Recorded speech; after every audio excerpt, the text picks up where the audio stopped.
എല്ലാവർക്കും നമസ്കാരം.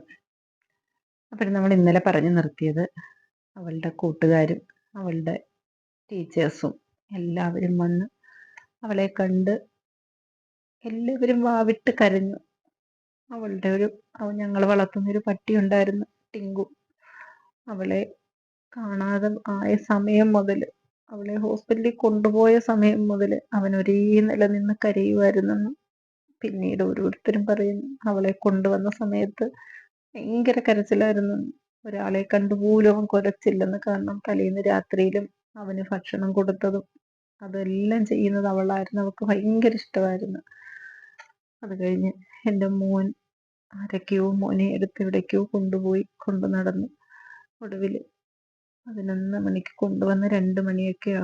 എപ്പോഴാ കൊണ്ടുവന്നതെന്നൊന്നും എനിക്കിപ്പോൾ സത്യത്തിൽ അത് ഓർമ്മ പോലും ഇല്ല. അത് സന്ധ്യയ്ക്ക് എങ്ങാണ്ടാണെന്ന് തോന്നുന്നു കാരണം എൻ്റെ സഹോദരനും ചേട്ടായിയുടെ സഹോദരനും വരാനുണ്ടായിരുന്നു. അപ്പൊ അവര് വരുന്ന സമയം അനുസരിച്ച് വൈകിട്ടാ കൊണ്ടുവന്നത്.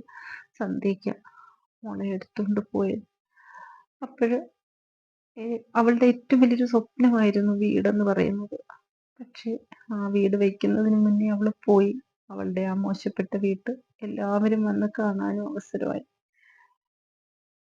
അതോടെ എല്ലാം കഴിഞ്ഞു. വൈകുന്നേരം ആയപ്പോഴത്തേനും എല്ലാ കാര്യങ്ങളും കഴിഞ്ഞു. എൻ്റെ സഹോദരങ്ങളും ഏട്ടൻ്റെ സഹോദരങ്ങളും ഒക്കെ ഇവിടെ ഉണ്ടായിരുന്നു. 10-16 ദിവസം എല്ലാവരും ഞങ്ങൾക്കൊപ്പം നിന്നു. എൻ്റെ ചേട്ടായിയുടെ മൂത്ത സഹോദരൻ്റെ വൈഫ് എനിക്ക് ചോറ് വരെ വാരി തരുമായിരുന്നു. എൻ്റെ സഹോദരൻ്റെ വൈഫ് എന്നെ കുളിപ്പിക്കുന്നതും എല്ലാത്തിനും എല്ലാവരും ഞങ്ങളുടെ കൂടെ നിന്നു. എല്ലാ കാര്യങ്ങളും ഒരിക്കലും ജീവിതത്തിൽ ആരും ചെയ്ത ഒരു കാര്യങ്ങളും ഞങ്ങൾ മറക്കത്തില്ല. കാരണം ഞങ്ങൾക്കൊരു വിഷമഘട്ടം വന്നപ്പോൾ അവരൊക്കെ കൂടെ നിന്നു. അത് കഴിഞ്ഞിട്ട് അന്ന് നമ്മുടെ കയ്യിൽ സാമ്പത്തികം വളരെ ബുദ്ധിമുട്ടായിരുന്നു. കാരണം പെട്ടെന്നുണ്ടായ ഒരു ആക്സിഡന്റ് ആണല്ലോ. അപ്പം നമ്മൾ ഒരിക്കലും പ്രതീക്ഷിക്കാത്ത ഒരു കാര്യങ്ങൾ നമ്മുടെ കയ്യിൽ അന്ന് യഥാർത്ഥത്തിൽ അമ്പലത്തിൽ പോകാൻ പോലും പൈസ ഇല്ലാഞ്ഞ് പോകുന്നില്ല എന്ന് പറഞ്ഞതാണ്. അവസാനം നമ്മൾ കയ്യിൽ ഏതിൻ്റെയോ ഒരു പിരിവ് വന്ന പൈസക്കകത്ത് നിന്ന് എടുത്തുകൊണ്ടാണ് അന്ന് ഏട്ടൻ പോയത്. അപ്പം ചെലവാക്കാൻ നമ്മുടെ കയ്യിൽ ഒരു പൈസ പോലും നമ്മുടെ കയ്യിൽ കരുതലില്ലായിരുന്നു. അവസാനം അന്ന്